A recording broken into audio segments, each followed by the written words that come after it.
Engagement patriotique, c'est le nom de baptême donné à la 63e promotion des élèves forestiers et environnementalistes par le Premier ministre Apollinaire Joachim Somkielem de Tambela à l'issue de leur formation à l'École nationale des eaux et forêts de Denderesso.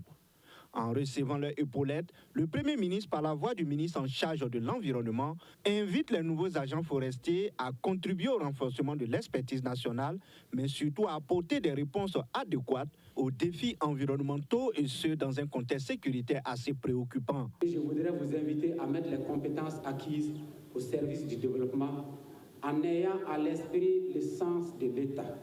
c'est-à-dire le sens de l'intérêt général en servant avec loyauté,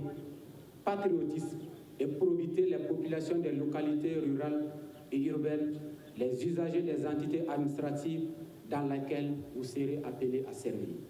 Nos curricula sont réadaptés chaque année pour faire en sorte que nous puissions adapter notre formation aux besoins du moment, à la réalité du terrain. Vous savez, nous avons des collègues sur le terrain et il y a des retours de ceux qui vivent comme difficultés. Nous prenons ça rapidement en compte pour faire en sorte que ceux qui vont repartir sur le terrain ne connaissent plus ces difficultés-là, puissent adapter vraiment leur stratégie à la situation réelle sur le terrain.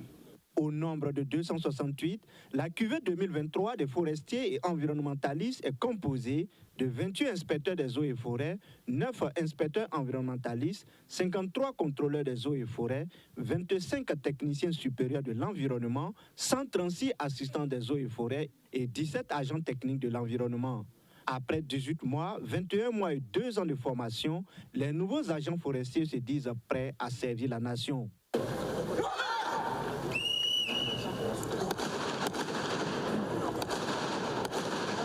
Cette formation jalonnée d'une série d'exercices militaires,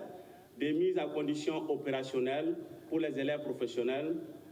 et d'initiation à la vie militaire pour les stagiaires issus des concours directs, nous a permis d'acquérir des connaissances militaires soutenues, de cultiver l'esprit d'équipe nécessaire pour l'exercice du commandement au sein du corps des eaux et forêts, dont nous sommes appelés à servir dans les jours à venir. Avec la 63e promotion qui vient de sortir, nous fait du baume au cœur dans la mesure où c'est un renforcement des capacités sur le terrain que nous allons observer. Les démonstrations à la fin de cette sortie de promotion indiquent que nous avons très bien vu et l'État va se battre, réunir l'ensemble des conditions nécessaires pour qu'on aille à ce niveau. Cette 63e promotion est composée de 3 nationalités, soit 253 Burkinabés, 2 Gabonais et 13 Nigériens. Défilé des troupes, visite des locaux destinés à loger les 2000 agents recrutés sur les 4000 recrues prévues, plantation d'arbres et la signature du livre d'or sont les derniers tableaux de cette cérémonie de sortie de la 63e promotion de l'École nationale des eaux et forêts.